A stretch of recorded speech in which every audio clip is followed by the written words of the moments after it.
Welcome to the Self-Growth Nerds podcast, where we help you embrace the most courageous version of yourself. My name is Marie, and I'm an adventure seeker who is obsessed with following the joy and creating more freedom. If you're eager for deep conversations, big questions, and meaningful connection, join me on the quest to discovering how we can live a more magical and memorable life. Hello nerds! How are you doing? What have you been reading? Tell me. I'm a book nerd and I want you to share your recommendations with me if you have any good books that you think I should read that are about self-growth and that are saying something new, that are page turners, that are blowing your mind. Please share them with me. So I just finished reading Rachel Rodgers' book, We Should All Be Millionaires. And this is what inspired this week's podcast. Here's how I would summarize what Rachel believes. She says that if women, especially women of color, made more money, then the world would be a completely different place. According to her research, quote, when women are wealthy, they provide for the most vulnerable members of society. How do you get out from oppression when asking the oppressor to release the pressure hasn't been working? You keep asking louder and louder? You go marching and protesting for the people in power to change our broken systems? That's one way to go about it. And another way is to become part of the people in power and to change the systems ourselves from the inside. Whether we like it or not, money is the quickest ticket to power in our current reality. We could argue all day and all night about whether that's good or not, but meanwhile, we are not making any changes. That's what we currently have to play with. And what if the oppressor actually wanted us to believe that money is bad so that they could remain in power? Have you thought about that? We have been taught to keep ourselves small, to lower our expectations, to be humble, to be reasonable. Listen, we limit ourselves by assigning moral value to everything, good or bad, true or not. Money, like power, is not bad, it's neutral. It doesn't have moral value. It's a tool that is used differently in the hands of different people. Jen Sincero helped me realize this when she said, think of your favorite people in the whole world. Imagine if they were suddenly given $1 million. Would they instantly turn into a bad person? Or would they put these dollars to good use? What about you? What would you do with all that extra cash? Would you suddenly turn into an asshole? No, you wouldn't. You would think of ways to contribute to the world and make it a better place in your own way. And I'm not just talking about the whole wild world. I'm talking about your own little world too. Imagine if you, for example, could hire cleaning services and get all of your chores taken care of so you could spend more time doing what you truly want. That is making the world a better place. Most people reply, well, yes, of course, who wouldn't want that? But that's too good to be true. It's just not possible. Well, Rachel and I are asking you to reconsider what you believe is possible for you or not. Here are my biggest takeaways of Rachel's book, We Should All Be Millionaires. Number 1. And by the way, if the word millionaire is a word that scares you, just think of it as making more money. Okay? Number 1 biggest takeaway. We want to expand our income instead of contracting our expenses. There are many financial gurus out there that will tell you to spend less in the present so that you can save more for your future. And Rachel suggests the opposite. Creating value is much more empowering than cutting expenses. I know I would save a lot, for example, if I stopped going to the local cafe. But chatting with the baristas, drinking my delicious $5 latte and eating their banana bread sparks joy to me. To use one of Marie Kondo's famous phrases, it sparks joy. So I'm not going to get rid of it. Instead, I would rather have fun thinking about creative ways to make an extra $1,000. Now, a mistake that many people do is believe that in order to make more money, you need to sell your soul to the devil and work harder and harder and longer hours. Yes, it is one way to make more money, but it's not the only way. You can also make more money by creating more value. Here's a few examples. When I design a book cover for a client, I'm not going to charge by the hour. Instead, I'm going to consider the number of extra sales the book is likely to make because of its beautiful cover. And based on that value, I'm going to make my price. I use my skills to create financial value for the client. What are the skills that you can use to create values for others? Money isn't the only thing that's valuable to other people. What do people value? Well, they value time, energy, love, self-esteem, clarity, communication, inspiration, fun, support, confidence, and on and on and on. Think about what you value, what's important to you. What would you be willing to pay for? Back in 2020, I signed up to a coaching program that I thought was quite expensive at the time, until I realized that I was not paying for a number of hours with the coach, but I was learning about how to be more confident and to have access to a supportive network of like-minded people. What's the value of this to you? It might be different to me. But to me, the return on my investment is infinite because I believe that having more confidence will have an impact on the rest of my life.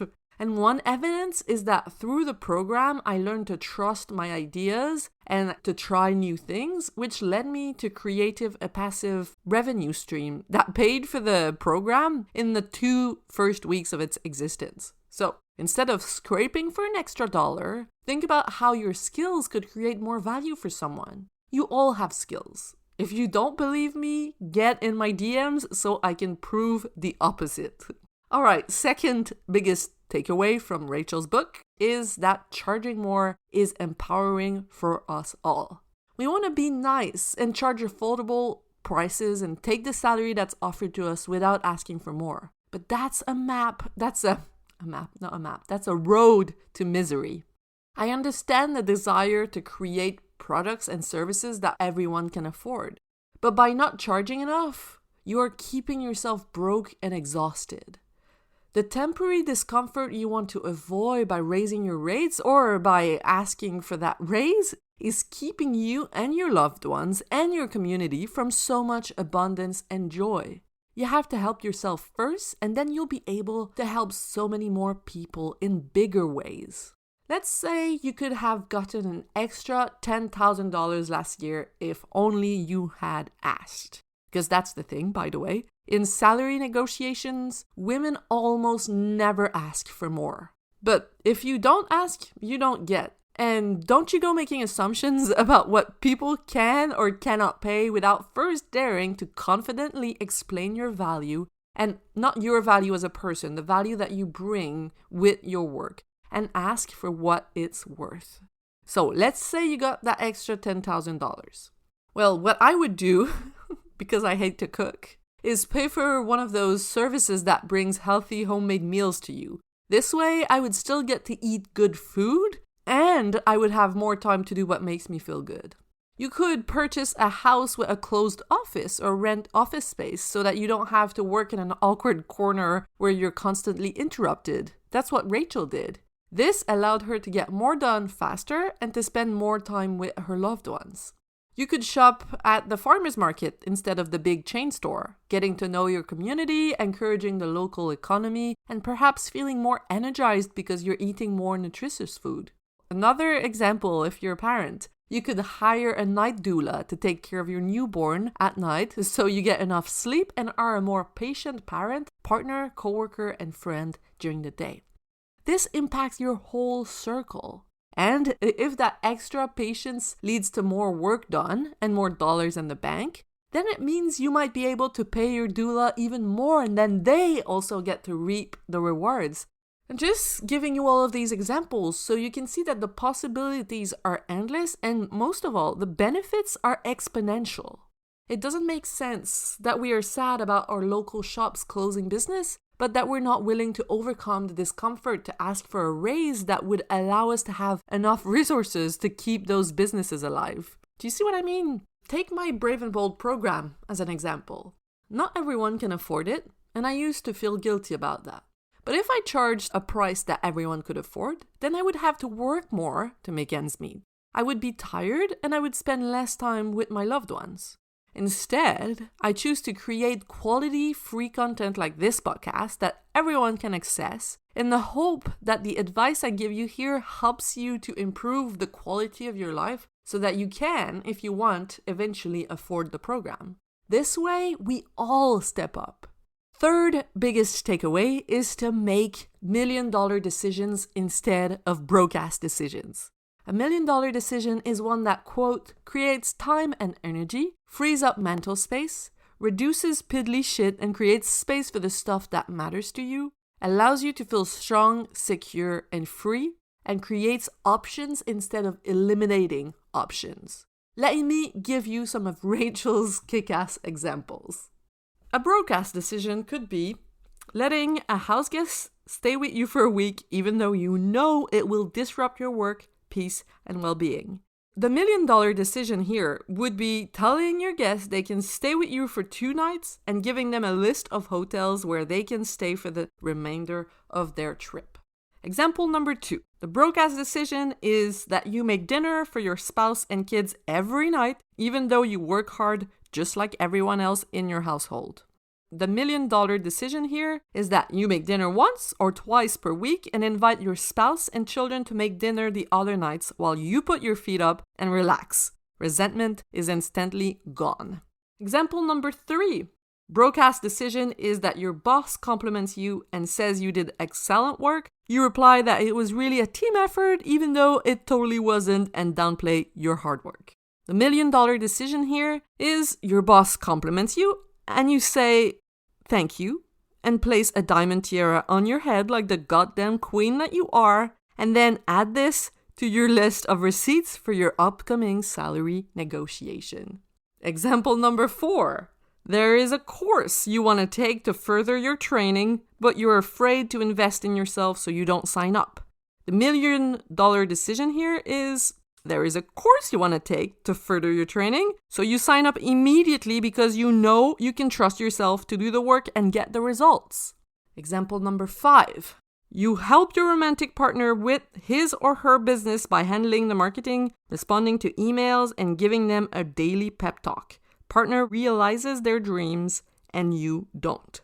The million-dollar decision here is you prioritize your own dreams and handle your own actions around it. You give yourself a pep talk every day, and when you have time and energy for it, then you offer your partner a pep talk as well. Example number 6. You apply for a job. They make you a lowball offer and you immediately accept.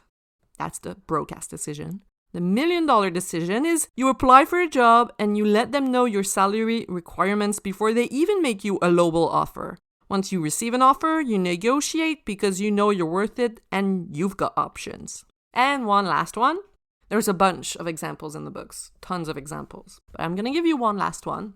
You spend 5 hours looking for ways to cut your expenses. You clip coupons, spend an hour on the phone with a cable company, and skip those 2 lattes that you really wanted. You save a grand total of $82. The million-dollar decision instead would be you spend 5 hours researching ways to make more money. You dig into different side hustles, choose one, and get your first client. You make a grand total of $782. How did these make you feel? I don't know about you, but it makes me want to scream, hell yeah! You see, making million-dollar decisions doesn't mean spending all of your money on fancy stuff for the sake of it. It means behaving from a place of abundance and self-love. I often tell myself, what would Oprah do in this situation? Would she waste so much time writing an email to say no in the most polite way possible? No, she wouldn't. She ain't got no time for that. Speaking of celebrities, I want to end with a famous quote from Jim Carrey. He said, "I think everybody should get rich and famous and do everything they ever dreamed of so that they can see it's not the answer." And now you're like, but you just told us we need to get rich and now you're telling us it's not the answer? Money can improve the quality of your life to a certain extent, but at the end of the day, what matters above all else is the quality of your inner landscape. And that, my friends, is free. I believe that the answer is to be content with whatever you have in the present by learning to manage your mind and cultivate inner peace no matter what goes on around you. But that doesn't mean you're not allowed to want more. That doesn't mean you shouldn't have fun creating more money.